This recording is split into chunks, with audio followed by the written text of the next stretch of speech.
Et il est l'heure d'ouvrir le kiosque de Thomas Soto. Vassis Das, que se passe-t-il dans la presse française ce matin, Julie ? Le Figaro tente de nous accrocher avec un sondage sur Angela Merkel, où l'on apprend que 56% des Français voteraient pour la chancelière. Chouette. Non, ne vous rendormez pas, c'est pas fini. L'Allemagne, Libé en fait carrément 20 pages. C'est la moitié du journal. L'idée, c'est de montrer l'envers d'un modèle. Tout y passe, des portraits des deux candidats en lice lors des élections de dimanche, aux 8 défis qui attendent son pays, parmi lesquels une population qui vieillit, des inégalités toujours plus grandes ou des chômeurs indemnisés au lance-pierre. En fait, pour sourire un peu, Julie, il faut se plonger dans M, le magazine du Monde, qui fête d'ailleurs ses 2 ans aujourd'hui. Bon anniversaire. J'ai trouvé cette petite brève page 43. C'est titré « Le SPD est-il soluble dans l'eau ?» Loin des sondages, le principal parti d'opposition a voulu, nous dit-on, rattraper son retard en lançant une campagne d'affiches satiriques contre le gouvernement Merkel. Alors, très bonne idée, évidemment. Sauf qu'au lieu de faire mouche, ces affiches ont fait pchit. Car figurez-vous que dans ce paradis qu'est l'Allemagne, le soleil ne brille pas tous les jours. Il a donc plu. Et voilà comment les 8000 affiches biodégradables se sont biodégradées. Ah, c'est ballot, Est-ce que vous savez quelle est la couleur du jour, couleur du Julie ? jour, oui. Si on fait abstraction du noir, rouge et jaune du drapeau allemand, c'est le vert, évidemment, qui est à la cote ce matin. Conférence environnementale oblige. L'enjeu, pas mince, puisqu'il s'agit de convaincre les Français, nous dit Ouest France, les convaincre que l'écologie n'est ni une punition, ni un retour en arrière. L'environnement est-il négociable, demande Var Matin. Sur le sujet, il faut bien reconnaître que vous trouverez ce matin dans vos journaux plus de questions que de réponses. Julie, est-ce que vous êtes amie avec votre banquier ou avec votre banquière ? Ami, il ne faut peut-être pas exagérer, mais en très bon terme, oui. Mais en tout cas, même s'il est sympa, même si elle est belle, il vaut mieux éviter d'être ami avec eux. C'est un article à lire sur europe1.fr. Aux États-Unis, des sociétés de crédit scrutent maintenant les profils Facebook, Twitter ou LinkedIn de leurs clients. Tout ça pour établir leur solvabilité. Mais attendez, on ne met pas ses comptes en ligne sur les réseaux sociaux. Ah mais c'est pas du tout ce qu'ils viennent voir. Ah non, moi je mets rien, je suis pas sur Facebook.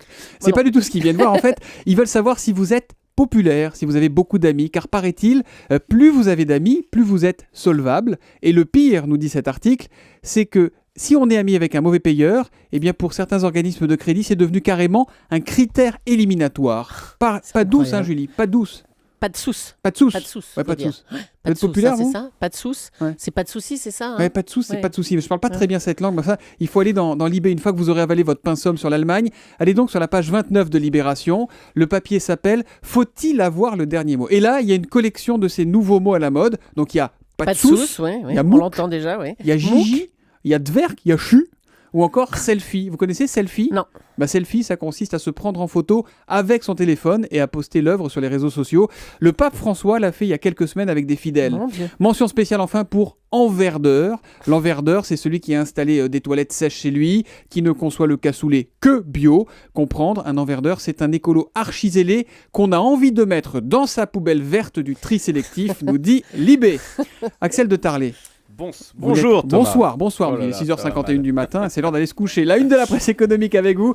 Vous, c'est un papier dans Le Monde qui vous a intéressé ce matin, la grande panne des contrats de génération. Bien oui, c'était l'autre mesure phare de François Hollande en faveur des jeunes. Il y avait les emplois d'avenir et les contrats de génération. Alors je rappelle le principe, c'est l'État qui vous donne 4 000 € si vous embauchez un jeune, à condition de conserver dans l'entreprise un senior qui justement transmettra son savoir aux jeunes. Eh bien, ça ne marche pas. C'était pas mal sur le papier. Voilà, mais ça ne décolle pas. Moins de 8000 contrats de génération ont été signés.